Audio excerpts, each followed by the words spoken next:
Welcome to the Restoration Pros Unplugged podcast.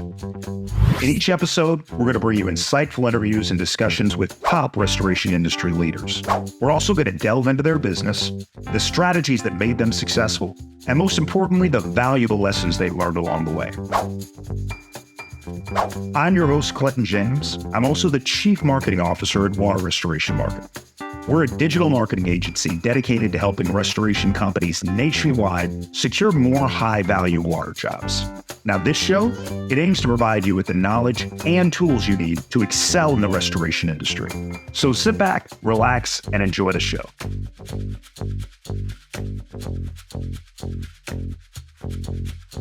Welcome, everybody, to a special episode of the Restoration Pros Unplugged podcast. I'm your host, Clinton, of Water Restoration Marketing. I'm also joined today by Shawn Turano. Shawn, thanks for joining us. Thanks for having me, Clinton. Shawn is the owner of not just one business in the restoration space, but two businesses in the restoration space. The first being Contents Recovery Systems, which is a couple years old, and then his primary restoration business, which is Property Restoration Solutions. Did I say that right, Shawn? You got it exactly. You could be my spokesman. So, Shawn is actually a new client of my digital marketing agency, but in getting to know him and learning a little bit about these different businesses, I thought he'd be a great guest to talk a little bit about, obviously, his rise to success in the restoration space, but more importantly, what he's doing on the content side, because I feel like that's a really big missed opportunity for a lot of restoration companies that don't think they have the bandwidth to tap into to making money and monetizing contents there. Shawn, before we get too deep in the weeds, why don't you give the audience a little background about yourself? What got you into the restoration industry in the first place? You know, back in the day, back in 2001, I had a trade carpentry company that was doing very well. And when the trade center hit, everything stopped, right? No business was being conducted, except I noticed all these little trucks running around sucking water and putting out fires. And I realized that there's a big industry here that needs to be tackled. And obviously they have a revenue service that I needed to get involved with. So at that time, I just started doing a lot of research, started studying. I got involved with restoration under Service Master. And from there, I just blossomed as an estimator and just kept moving along. And I really enjoy this space. It's a nice industry to be in. Awesome. Now, tell the audience where your restoration company is located and how long you've been in business. So Property Restoration Solutions is in Colorado Springs, Colorado. We're located outside of Colorado Springs in Peyton, Colorado. We service the entire Front Range of Colorado. We have just started exploring the Silverthorne area, which is going to be our sister company coming up this year. And the company's taken off. I mean, we started doing mass production, marketing, and all of a sudden things started to happen. We ended up building a 3,000 square foot office and another 3,000 square foot warehouse where we, just started building in and putting more people to work. And then I did a lot of hurricane work. I started going off to do hurricanes, helping other companies do moisture mapping and getting involved with a little bit more of the catastrophe disaster. There was a real need there, right? You see a lot of things on TV, but until you're actually there, you don't understand it. And my calling was to go and help people, right? So I got involved with several coalitions and started doing some of that work. And meanwhile, I had a full-fledged company going on in Colorado, which is kind of hard, but we made it work. It wasn't until I started doing a lot of large loss dryouts and cleanups that I noticed a real missed opportunity with content. Contents became like the secondary almost nuisance to the industry where, people want to dry out buildings fast. They want to make that money. That's a great opportunity. But what they were doing to contents was a real bad situation for any homeowner or business owner. And I started noticing that there's something that we can do. Something needs to change in this industry. And I looked at these contents piled up in the middle of a floor of a church, and I realized just how poorly this industry has taken advantage of that situation where they're almost there's so much in the way that we're just going to pile them out of the way and concentrate on the structure. And I always tell people, a house is four walls and a roof. A home is what you fill it with. And so it became this real, love hate relationship with contents. I started seeing contents as hey, 5% of the market out there I compete with in contents. It's literally 5%. 95% of the companies out there compete with each other for that water damage. And so it was my goal at that time to produce something a little more efficient. And that's how I got involved with contents recovery systems. All right. So obviously, restoration can be divided into a couple different buckets, right? So me and my team primarily focus on generating emergency water jobs for the restoration companies that we work with. So when we look at a water situation, I look at it as mitigation. I look at it as rebuild, and sometimes I'd have a little bit of a blind spot for contents, right? I just assume everybody takes the furniture out, sets it in the back lawn, and waits for the mitigation and reroll work to happen. But that's obviously that's not a good idea. And I think you're right. It's a missed opportunity for a lot of restoration companies to make some additional money. Now, I've always been concerned that if you're going to get into the content space, you need to have a significant sized warehouse to be able to house contents and actually be able to do any disinfecting work and things like that. So, tell me a little bit about like before you had the 3,000 square foot warehouse, how were you making that happen?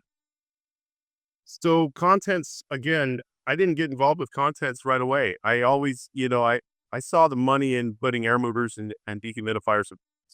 The contents I just farmed out to another company. And it wasn't until I started doing hurricane work when I developed it and patented a system that, I fell in love with. I started doing a lot of research on production of fire line systems for contents.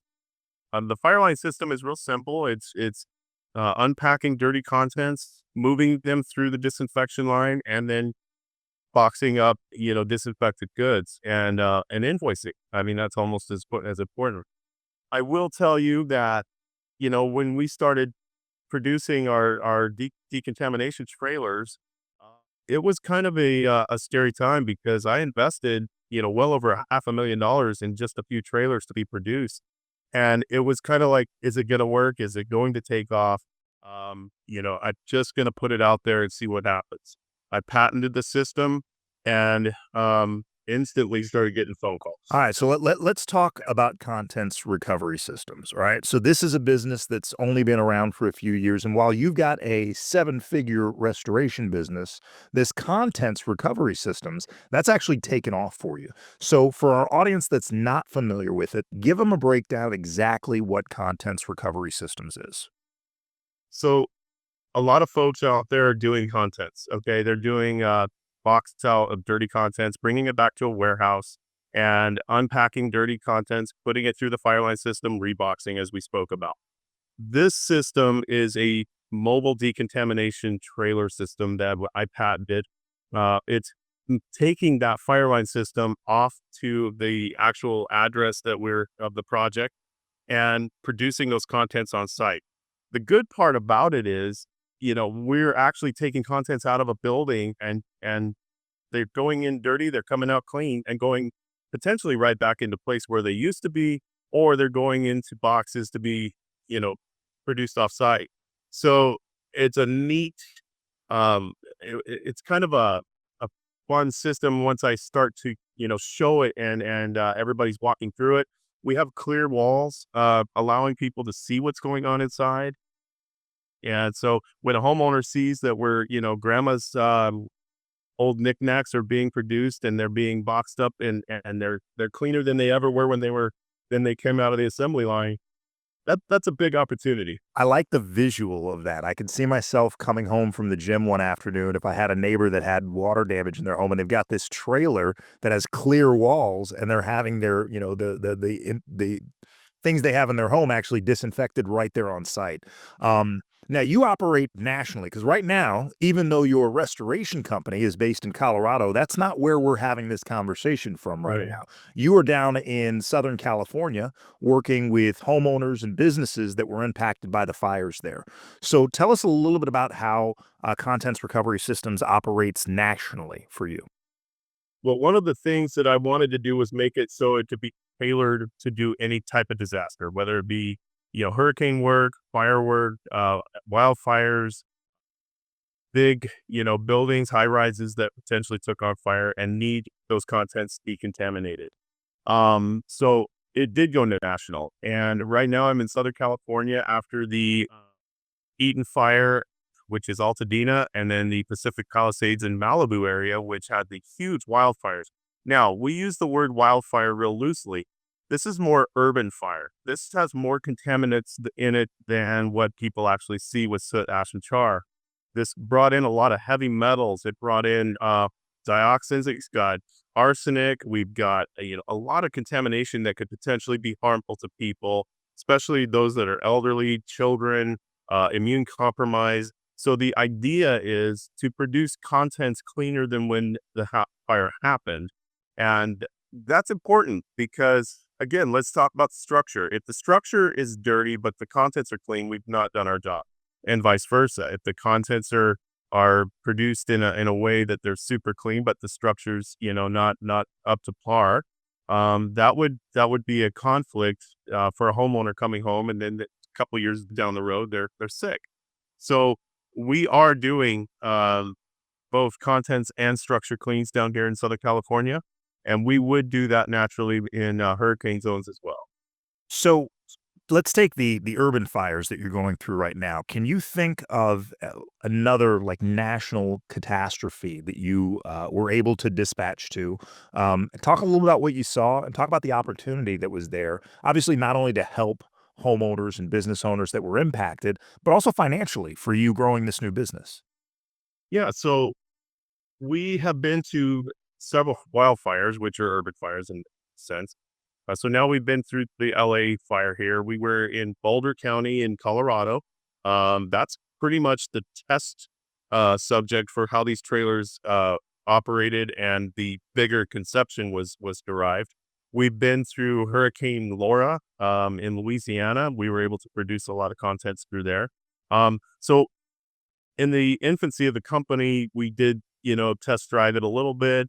And through the process, then I found little niches that needed to be cleaned up a little bit, and then patented that final product. And let me tell you, we've got the interest of a lot of folks out here who want to intercept the franchise. Right now, we're in the stage of franchising this business, and they want to intercept that. And it's an interesting thing because, you know, uh, these folks are seeing the benefit of having the contents produced on site, not boxing up dirty stuff, and actually producing more efficient, more productive work line systems. Is there a way to treat contents on site, but maybe the mitigation work is not done, right? So we need to wait a day or two. If I'm a restoration business owner, I don't have the warehouse to house all of those contents necessarily. Is there an opportunity for me to have like a mobile storage unit on site there? So we use your system to clean the contents and then store it there locally on the homeowner's property until mitigation and rebuild work is completed. That's a great question. I got to be honest with you. IICRC S320 and several other of the regulatory literature states that the contents are to be stored in climate controlled areas. We can't just put them in pods anymore and let them sit out in the sun and bake. So, and vice versa. We can't let, contents sit in a cold storage over the winter and allow them to, wood, for instance, will shrink and crack.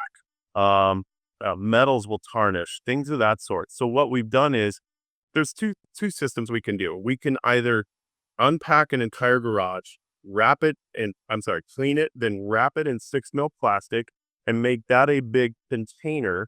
Then we make one point of egress for those contents to come in and out of.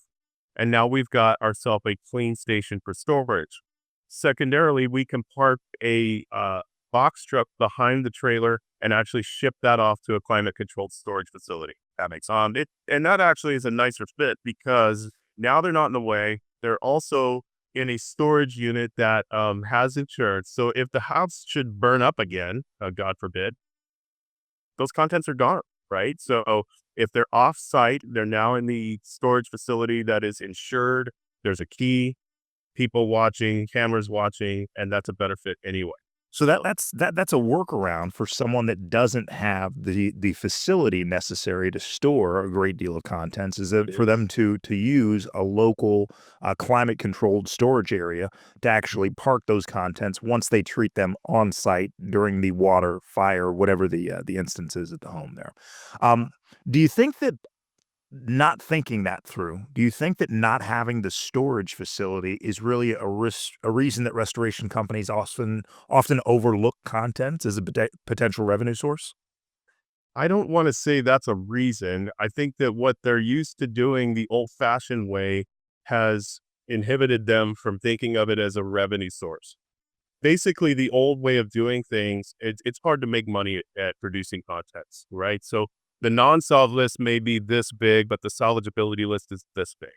We've reversed that. We've actually salvaged this much and non-solved is this much. So there is a greater return on revenue. And having this trailer system available, now we're more productive, right? So making money with the efficiency involved allows these restoration companies to produce things faster, more efficient, and we have more salvageability, right? So we're not storing things in a warehouse dirty, waiting for that next fire line system to come to life. They're actually being produced right there on site. So we're actually getting the soot and ash and contamination off these products faster, allowing them to be uh, decontaminated quicker, which is very important because this type of fire produces acidic material, and a lot of these contaminants will bed themselves into that material. So the faster you get them off, the quicker it or the more efficient it's going to be able to salvage those items. It becomes very critical. Time is not your friend in this situation. Your system is really a disruptor to the restoration industry. So how do you go about educating, whether it's the insurance carrier, the homeowner, a restoration company that's considering investing in your system there? Well, it's a no-brainer, all right? You park this thing in front of someone's home or business, the whole neighborhood comes to life. They wanna know why their house is being treated like this, but mine didn't, right? We get this every single day. It's kinda like the marketing tool, and I gotta be honest, it's been awesome. Right? And so when we get homeowners coming over and they're knocking on the side of the trailers and, "Yeah, come on in, check out your neighbor's stuff." It's a lot of fun to explain to them why it's important to do it this way, okay? And why a cleaning going on in your garage with dirty air and dirty water is not going to work, for your content specifically. And the insurance company, if there is insurance coverage, insurance companies love this system. We have calls from adjusters coming in right now because they realize that the less they have to replace, the more that we salvage, the smaller the claim. I mean, think about how good that is to the insurance industry. How many of these units do you have throughout the US right now? We have 6 units, right now. We're in production of another 10. Hopefully by the end of this year, they'll be ready to go. But we're producing 1 home, about 45 to 5,000 square feet every week, and that's pretty incredible, turnover. When you consider the numbers that we have to work with, Xactimate's are a good friend.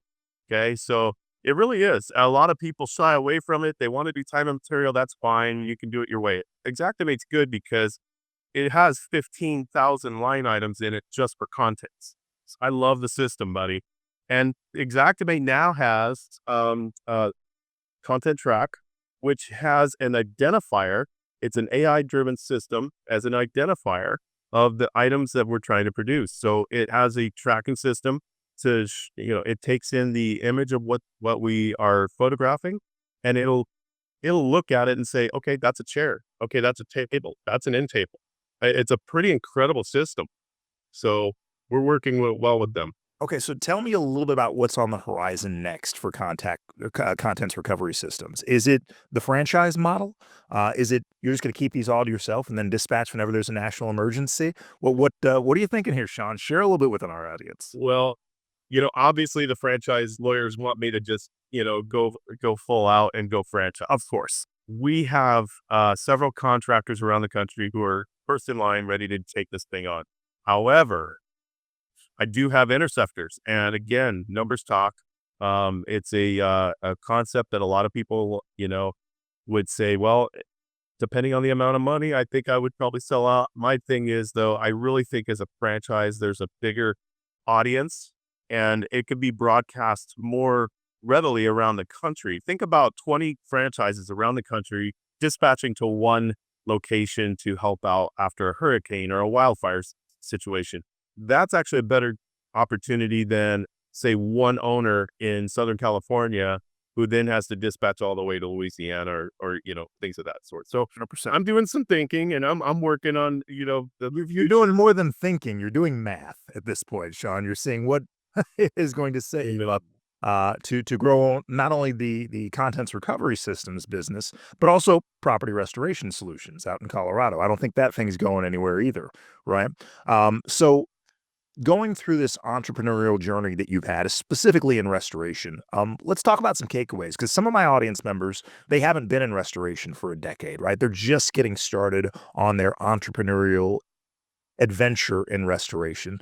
Um, take your put your memory cap on, if you will, and go back to when you originally started your restoration business. What advice would today's Sean give to then Sean in terms of breaking into the restoration business and having success?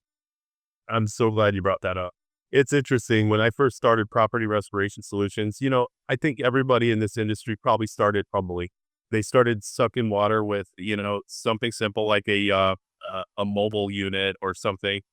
They had one wand, they had probably a dozen fans and a dehumidifier. They went to town and they started making a little money. What happened though for me is I started that way, but I always thought that, there's the competition out there, right? And a mom and pop shop's not going to make it too long if you don't keep up with the trend. And I found that technology was outpacing my company. And we no longer have that. Technology has been implemented into both my businesses, but it's the shock and awe value. When I walk in with a thermal imaging camera or I walk in with a man report, these are the technological things we bring that differentiate our companies from others. So the advice I would give is invest in education for what? Don't just go to water class and say, I'm going to go suck water. Because you'll get yourself in trouble. For one, you don't recognize Cat 3 versus Cat 1 sometimes, and that will get you in trouble. Also lose you some money. Cat through was 3 times as profitable. It's a liability issue. I'm not concerned about money at that point. For sure. But, most of all, reinvest in the company. Reinvest at least 30% of your revenue back into the company and build the thing so that it's sustainable over time. We've been approached by many companies wanting to purchase our company simply because we're making an impact. You could literally build a restoration company in 3 years to the point of selling out for $5 million. I mean, that's the advantage you have in this industry. So, future advice for all those out there: invest in technology and education. Okay. What do you see as the biggest challenges for folks that are in the restoration industry right now? Hiring people. Okay. To be honest with you, getting people to show up weekly, incentivizing employees to show up, um, producing the proper, not just code of conduct, policy and procedure, all of the things that make a good company stand out versus the others. Uh, it is tough. The hiring of people has become so, um, it's become very difficult. I just can't even begin to tell you. It's interesting because I work with over 130 restoration companies right now, and usually it's culture that is the thing that probably has some of the biggest impacts in terms of who's growing and who's not growing, right? The owners that I tend to get along with that have a growth mindset, that I know just based on the conversations I've had with them and their team, they've really created a great culture. Mhm. They're not the ones that consistently pause their ad campaigns because they just lost 2 or 3 technicians to the guy down the street there. Where are you having the most success hiring new technician, whether it's water techs or front office staff?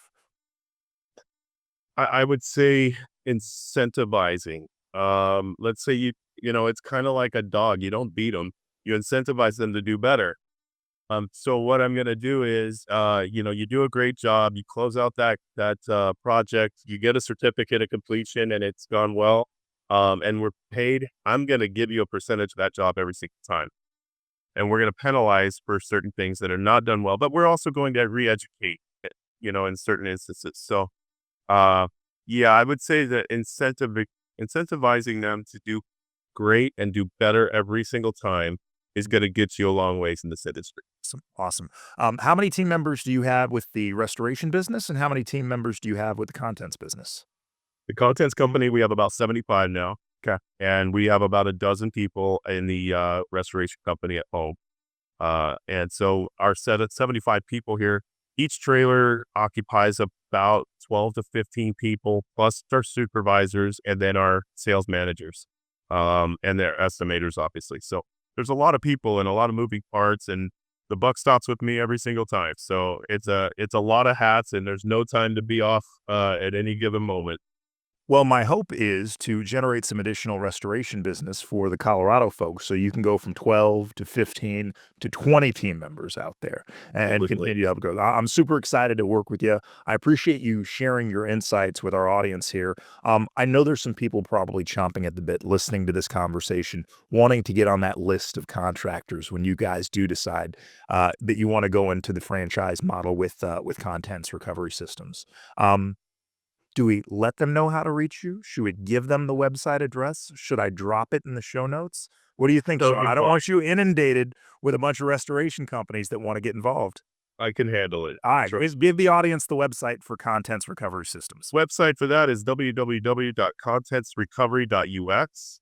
And our phone number is 1-877-719-1699. Guys, I'm available any time of day, so feel free to call. I appreciate it, Shawn.